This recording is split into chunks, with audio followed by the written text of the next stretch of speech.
weeks with a new show Reset. It's Wednesday, May 27th, and I'm here in my kitchen to talk about another recipe that I really hope is useful and quick for you, for anyone cooking, whether working or not, wanting, a really high nutritionally available recipe that they can get done in like 45 minutes or less, most of which is the simmering of the beans and rice.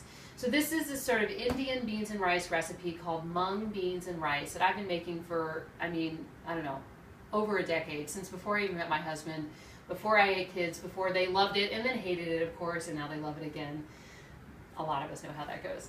So anyway, here's the end result, and over here is the sort of series of steps to get through to make a recipe like this.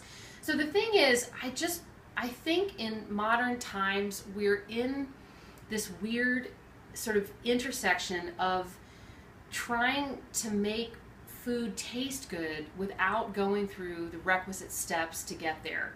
And it's because everything is fast, everybody's so busy, and we're so time starved, it's hard to take a step back and think through how it is that the food that we can remember, have eaten out, eaten from our mothers or fathers growing up, or from other cultures or places that are so good, to really think through how that actually happens. And it's not magic, it's actually kind of scientific. So this particular beans and rice recipe has 3 steps, and I have the 3 steps lined up right here. The 3 steps are: you cut and saute an onion, and you put a little bit of cumin seed, sorry, this is dill, I have it labeled as cumin because I just reuse my jars, and a little bit of cumin into a pot and saute it with ghee, which is Indian butter, which is called clarified butter. And if you don't even want to deal with that, that's my next segment coming up. Just use canola or olive oil, it doesn't matter. The ghee certainly enriches the taste, but it's not necessary.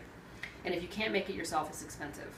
So you're sauteing this to sort of set up the base layer of sweetness from the onion and the sort of richness of the baseline flavor of the dill and the cumin together. I think most people know like what those taste like in the mouth. Just imagine these sauteed together. Next, and I've talked about in this segment on Reset a bunch, advocating for this particular tool. We are as effective as the tools we have. And in the kitchen, a mortar and pestle is so essential because you pound particular ingredients to release their flavors before they even do get into the sort of the chemical process of sauteing. So this next layer of cooking involves a tablespoon of like fresh ginger, peeled and cut. I've got these garlic runts that I just try to use everything, but either 3 big garlic, cloves, or 5 little small ones. And then this isn't representative of all the cilantro that you use. In fact, it looks a little sad, but this is from my garden, so it's the cilantro is getting there. I just grabbed a little bit to show you. Put this together in the mortar and pestle, pound, pound, pound, with a little bit of turmeric, just like half a teaspoon, and some curry powder or garam masala. Garam masala is a much simpler composition of Indian spices than curry powder, but either works. And if you want to kick, this is the thing I was just saying to Julie, the lady filming before, I think in the United States in particular, we just like crush food with like cayenne and hot sauce, because I think we're so far past understanding the nuances and subtleties of taste. I just kind of want to unadvocate for cayenne. It's not that important, and you don't want to burn your mouth, Anyway, so a little bit of that. And then finally, what I made for this recipe to become so easy is you take a cup of rice, put it in your bowl, and 3/4 of a cup of these mung beans, not sprouted mung beans, but regular mung beans. Remember, Julie and I were shopping for this for the grocery store recently.